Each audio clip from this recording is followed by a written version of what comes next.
Salut les amis, ici nous voilà à nouveau pour cette nouvelle vidéo qui nous parlera des conjugués des nombres complexes.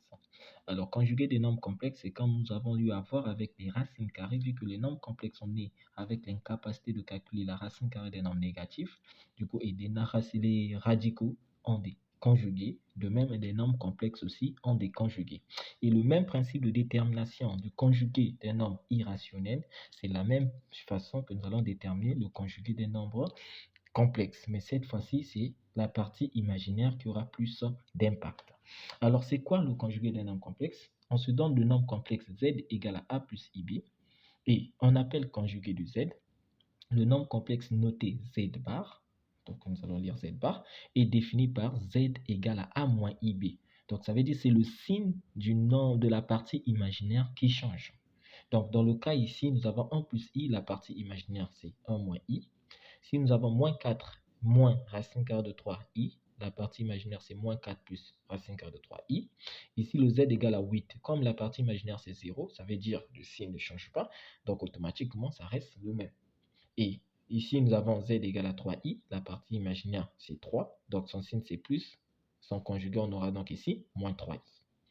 Il y a des propriétés qu'il faut savoir, telles que on se donne deux nombres complexes, z et z', et la somme de deux nombres complexes, donc la somme de deux nombres complexes a pour conjugué la somme de chacun des conjugués. Donc z plus z' le tout bar est égal à z bar plus z' bar. Le produit, donc le conjugué d'un produit est égal au produit des conjugués. Et ici, le conjugué d'une puissance est égal à la puissance d'un conjugué. Donc ici, Zn, Z exposant n, le tout bar, est égal à Z bar, le tout exposant n. Le quotient, le conjugué d'un quotient est égal au quotient des conjugués. Ici, le dénominateur doit être différent de 0. La cinquième propriété à retenir, c'est que la somme de d'un nombre complexe par son conjugué est égale au double de la partie réelle. Et la différence est égale au double, donc 2i partie imaginaire. C'est-à-dire, si nous avons z est égal à a plus ib, donc automatiquement nous avons z bar est égal à quoi? À a moins ib. Et si je prenais z plus z', vous allez vous-même remarquer que les ib vont se simplifier. Cela va me donner 2a. Et si je prends z moins, excusez-moi, c'est z bar, si je prenais z moins z bar, automatiquement, vous aurez quoi? 2ib. Voilà un peu ce que veut dire la propriété 5. Et pour la propriété 6, on me dit si on multiplie un nombre complexe par son conjugué, cela va me donner quoi? Le carré de la partie réelle plus le carré de la partie imaginaire. Dans le cas où le z est égal à a plus ib, nous allons remarquer que z fois z bar sera donc égal à quoi? À a carré plus b carré. Ça, c'est dans le cas que nous avons ici. Nous avons vu dans la proposition précédente, dans la vidéo précédente, excusez-moi, qu'un nombre complexe est dit réel lorsque sa partie imaginaire est égale à 0 et un nombre complexe est dit imaginaire pur lorsque sa partie réelle est égale à 0. Maintenant, il y a encore une autre façon de répondre à cette question si vous connaissez le conjugué. Donc, si z égale à z bar, donc si un nombre complexe égale à son conjugué, cela veut dire que ce nombre complexe est réel. Mais si un nombre complexe est égal à l'opposé de son conjugué, cela veut tout simplement dire que ce nombre complexe est imaginaire pur. Et l'utilité des conjugués, ici, on les a déjà présentés à plusieurs utilités. Mais pour notre cas, pour accompagner l'opération sur les nombres complexes que nous avons eu à voir précédemment, ces conjugués vont nous permettre de calculer le quotient de deux nombres complexes. Alors, tout comme avec rendre rationnel dans le cas des nombres réels, on multiplie le numérateur et le dénominateur par le conjugué du dénominateur. Donc, texte ici, z' fois z bar sur z fois z bar. Donc, pour mieux comprendre cela, nous allons résoudre ces exemples. Alors ici, pour le tout premier exemple, on nous dit d'écrire sous forme algébrique. Donc, qu'est-ce que je fais? J'aurai 3 plus 4i. Je recopie d'abord mes expressions pour ne pas m'embrouiller. Alors je dis, le dénominateur c'est 1 plus i. Quel est le conjugué du dénominateur? C'est 1 moins i. Donc je reproduis ça encore en bas.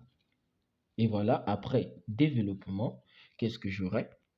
J'aurai ici 3 moins 3i plus 4i plus 4. Et au dénominateur, nous avons vu que ici 1 fois 1, c'est 1.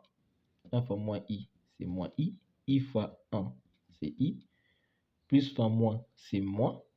I fois i, c'est i au carré c'est moins 1, fois le moins là, ça devient plus 1, et i se simplifie. Donc automatiquement, nous aurons 7 plus i sur 2. Et la partie, sous forme algébrique, on partage les dénominateurs. Donc ça veut dire on aura 7 sur 2 plus 1 sur 2, i. Voilà, on fait autant ici. Nous aurons donc 3. Au dénominateur, nous avons ça. OK. Je multiplie par le conjugué du dénominateur, donc 2 plus 3i. Là, 2 plus 3i. Automatiquement, j'aurai quoi? 3 fois 2, c'est 6. 3 fois 3, c'est 9i. Et au dénominateur, bon, étant donné que c'est le conjugué façon complexe, je ne prends que le carré de la partie réelle plus le carré de la partie i imaginaire. Ça va 6 plus 9i sur 4 plus 9. Soit j'ai 6 plus 9i sur 13. On doit partager, donc j'aurai 6 sur 13, excusez-moi, plus 9 sur 13i. Et enfin, pour terminer ici, je vais recopier, donc j'ai 5 moins 8i sur 2i facteur. Tout comme avec les nombres, les racines carrées, qu'est-ce qu'on avait remarqué? On avait dit lorsqu'on n'a que racine carrée de a, on peut juste multiplier le numérateur et le dénominateur par racine carrée de a pour rendre rationnel. Mais ici aussi, lorsque tu n'as que le i, tu peux appliquer la même méthode. D'accord? Mais ici, bon, on va respecter, juste pour mieux comprendre d'abord la partie. Donc, j'ai 2i sur... Et le conjugué, excusez-moi. Ici, j'ai 2i. Son conjugué, c'est quoi? C'est moins 2i. Voilà. Ce qui donnera moins 10i moins 16. Et au dénominateur, on aura 4. On partage, on aura moins 10i sur 4, moins 16 sur 4. Après simplification, nous aurons moins 5 sur 2, moins 16, moins 5 sur 2i, moins 4.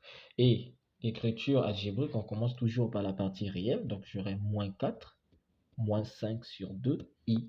Voilà le résultat attendu. Donc c'est comme ça qu'on effectue la division de deux nombres complexes. Voilà. Pour la prochaine vidéo, nous allons parler de l'application géométrique des nombres complexes, mais toujours dans le cadre algébrique. Donc, on va parler de la fixe, de la fixe d'un point, de la fixe d'un vecteur, des barycentres, des vecteurs collinéaires, des droites parallèles, etc. Donc, comment placer les points dans le repère complexe. Merci. Rendez-vous pour la prochaine vidéo.